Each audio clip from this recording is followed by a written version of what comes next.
Hi hello ನಮಸ್ಕಾರ ಸ್ನೇಹಿತರೆ. Kaveri arrest ಆಗ್ತಿದ್ದಾರೆ.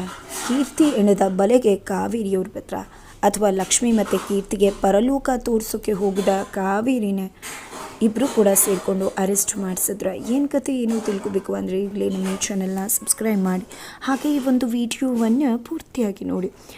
ಇಲ್ಲಿ ಕಾವೇರಿಯವರು ತಾನು ಸಾಚ ಅಂತ ತೋರಿಸ್ತಾ ಇದ್ದರೆ, ಈ ಕಡೆ ಸುಪ್ರೀತಾ ವೈಷ್ಣವ್ ಕಣ್ಣನ್ನು ತೆರೆದು ನಿಮ್ಮಮ್ಮ ಸಾಚ ಅಲ್ಲ, ದಯವಿಟ್ಟು ತೆರೆದು ಕಣ್ಣನಿಂದ ಅವ್ನು ನೋಡು, ನೀನು ಕೂಡ ನಿಮ್ಮಮ್ಮ ಅಮ್ಮ ಅನ್ನೋ ಪ್ರೀತಿಲಿ ಕಣ್ಣು ಕಾಣಿಸ್ತಿರೋ ಸತ್ಯ ಅನ್ನೋ ಕಾಣಿಸ್ತಿಲ್ಲ ಅಂತ ಹೇಳಬೇಡ, ಎಂಥವ್ರಿಗೂ ಕೂಡ ಬಿಡಿಸಿ ನೋಡಿದ್ರೆ ಗೊತ್ತಾಗ್ತದೆ ನಿಮ್ಮ ಅಮ್ಮ ಏನು ಮಾಡಿದ್ದಾರೆ, ಇಲ್ಲಿ ಏನು ಆಗ್ತದೆ ಅಂತ.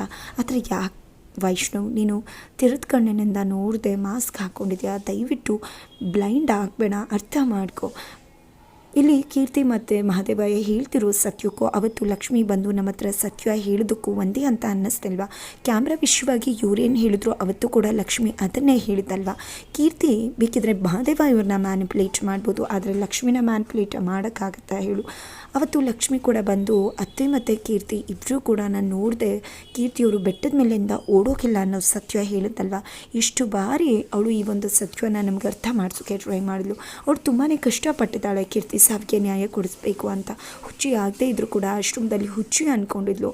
ಆದರೆ ಇವತ್ತು ಕೀರ್ತಿ ನಮ್ಮ ಮುಂದೆ ಇದ್ದಾಳೆ, ಆದರೆ ಲಕ್ಷ್ಮಿ ನಮ್ಮ ಮುಂದೆ ಇಲ್ಲ. ದಯವಿಟ್ಟು ವೈಷ್ಣವ್ ಲಕ್ಷ್ಮಿಗೋಸ್ಕರನಾದರೂ ಹೋಗಿ ನಿಮ್ಮಮ್ಮನ ಪ್ರಶ್ನೆ ಮಾಡು ಅಂತ ಹೇಳ್ತಿದ್ದಾಗೆ ಈ ಕಡೆ ಕಾವೇರಿಯವರು ಬೇಡ ಪುಟ್ಟ ನನ್ನನ್ನು ಬಂದು ಪ್ರಶ್ನೆ ಮಾಡಬೇಡ ಅಂತ ಅನ್ಕೋತಿರ್ತಾರೆ. ಬಟ್ ವೈಷ್ಣವ್ ಬಂದದೆ ಈ ಕಡೆ ಅಮ್ಮ ಕೀರ್ತಿ ಹೇಳ್ತಿರೋ ಮಾತಲ್ಲಿ ಯಾವುದಾದ್ರೂ ನಿಜ ಇದೆಯಾ, ದಯವಿಟ್ಟು ಇದ್ದರೆ ಒಪ್ಕೊಂಬಿಡು ಅಂತ ಹೇಳ್ತಾರೆ. ಬಟ್ ಕಾವೇರಿಯವರು ಹೇಳೋದು ಒಂದೇ ಮಾತು, ನೋಡು ಪುಟ್ಟ ನನಗೇನೇ ಮಾಡಿದ್ರು ಅದು ನಿನಗೋಸ್ಕರ, ನೀನು ಒಳ್ಳೇದಕ್ಕೋಸ್ಕರ. ಖಂಡಿತವಾಗ್ಲೂ ಅವ್ರು ಏನೇನೋ ಹೇಳ್ತಿದ್ದಾರೆ ನನ್ನನ್ನು ಸಿಕ್ಸಾಕಿಸ್ಬೇಕು ಅಂತ, ಆದರೆ ನನಗೇನೂ ಕೂಡ ತಪ್ಪು ಮಾಡಿಲ್ಲ ಅಂತ ಹೇಳ್ತಾರೆ.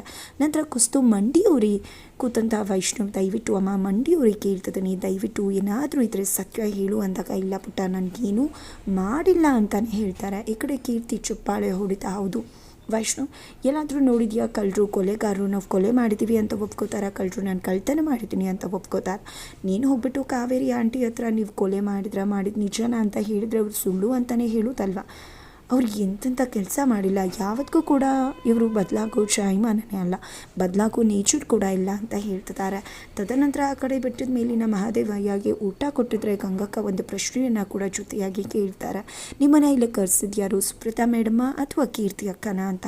ಆಗ ಬೆಟ್ಟದ ಮೇಲಿನ ಮಹಾದೇವಯ್ಯ ಹೇಳೋದು ನನ್ನನ್ನು ಕರೆಸಿದ್ದು ಲಕ್ಷ್ಮಿ ಅಂತ. ಲಕ್ಷ್ಮಿ ಅನ್ನೋ ಹೆಸರು ಕೇಳ್ತಿದ್ದಾಗೆ ಗಂಗಕ್ಕಂಗೆ ಗಾಬರಿ ಆಗುತ್ತೆ. ಲಕ್ಷ್ಮಕ್ಕ ನಿಮ್ಮನ್ನು ಕರೆಸಿದ ಅಂತ ತಕ್ಷಣಕ್ಕೆ ಬೆಟ್ಟದ ಮೇಲಿನ ಮಹಾದೇವಯ್ಯ ಕೂಡ ತುಂಬ ಕಿಲಾಡಿಯಾಗಿ ಬಿಹೇವ್ ಮಾಡ್ತಾರೆ.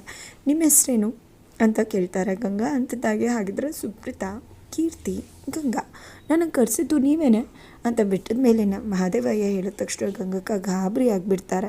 ಏನಪ್ಪ ಇದು ನನ್ನ ಮೇಲೆ ಹೇಳ್ತಿದ್ದಾರೆ, ಒಂದೊಮ್ಮೆ ನನ್ನೇ ಕರೆದ್ಲು ಅಂತ ಹೇಳಿದ್ರು ಆಶ್ಚರ್ಯ ಇಲ್ಲ ಅಂತ. ತದನಂತರ ಪೊಲೀಸವ್ರು ಬರ್ತಾರೆ. ಗಂಗಕ್ಕ ಬಾಗಿಲು ತೆಗ್ದಿತ್ತು, ಪೊಲೀಸವ್ರು ಬಂದಿದ್ದಾರೆ ಬನ್ನಿ ಅಂತ ಎಲ್ಲರೂ ಕೂಡ ಕರೀತಾರೆ. ಎಲ್ಲರೂ ಕೂಡ ಬರ್ತಿದ್ದಾಗ ಈ ಕಡೆ ಎಲ್ಲರೂ ಕೂಡ ಗಾಬರಿ ಆಗಿದ್ದಾರೆ, ಏನಿದು ಪೊಲೀಸವ್ರು ಯಾಕೆ ಬಂದಿದ್ದಾರೆ ಅಂತ. ಈ ಕಡೆ ಕೀರ್ತಿ ಪೊಲೀಸವ್ರನ್ನ ಕರೆದಿತ್ತು, ನಾನೇನೆ ನನ್ನ ಮೇಲೆ ಮರ್ಡರ್ ಅಟೆಂಪ್ಟ್ ಆಗಿತ್ತಲ್ವ, ಅದಕ್ಕೆ ನಾನೇ ಸ್ವತಃ ಕಂಪ್ಲೇಂಟ್ ಕೊಟ್ಟಿದ್ದೀನಿ. ಇನ್ಸ್ಪೆಕ್ಟ್ರು ನನ್ನ ಮೇಲೆ ಮರ್ಡರ್ ಅಟೆಂಪ್ಟ್ ಮಾಡಿದ್ದು ಬೇರೆ ಯಾರೂ ಅಲ್ಲ, ಇವರೇನೆ ಕಾವೇರಿ ಆಂಟಿ, ಇವರನ್ನೇ ನೀವು ಅರೆಸ್ಟ್ ಮಾಡಬೇಕಾಗಿರೋದು ಅಂತ ಹೇಳ್ತಾರೆ. ಎಲ್ರಿಗೂ ಕೂಡ ಶಾಕ್ ಆಗುತ್ತೆ. ಕಾವೇರಿಯವರಂತೂ ನಿಂತಲ್ಲೇ ನಡ್ಕೋಗ್ತಿದ್ದಾರೆ, ಏನಿದು ಗೊಂಬೆ ಆಡಿಸೋನು ಹೇಳಿದ ಮಾತು ನಿಜವಾಗ್ತದೆ ಅಂತ.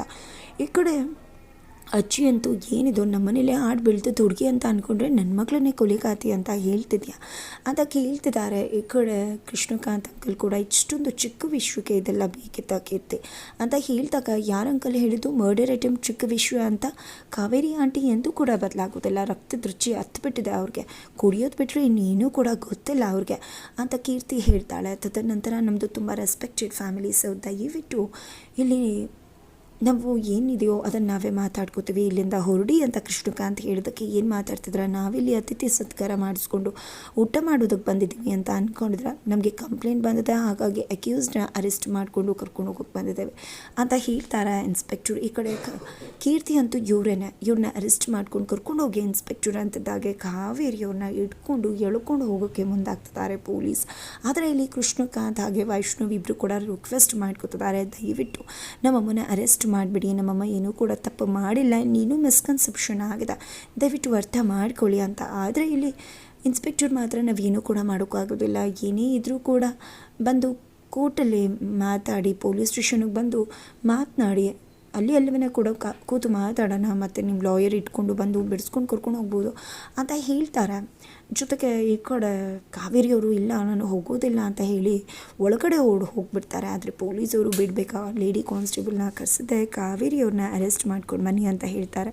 ಲೇಡಿ ಕಾನ್ಸ್ಟೇಬಲ್ ಕೂಡ ಕಾವೇರಿಯವ್ರನ್ನ ಇಟ್ಕೊಂಡು ಎಳ್ಕೊಂಡು ಕರ್ಕೊಂಡು ಹೋಗ್ತಿದ್ದಾರೆ. ಈ ಕಡೆ ಕಾವೇರಿಯವರಂತೂ ಗಾಬರಿ ಆಗ್ತಾರೆ, ಅವಮಾನ ಆಗ್ತಾರೆ.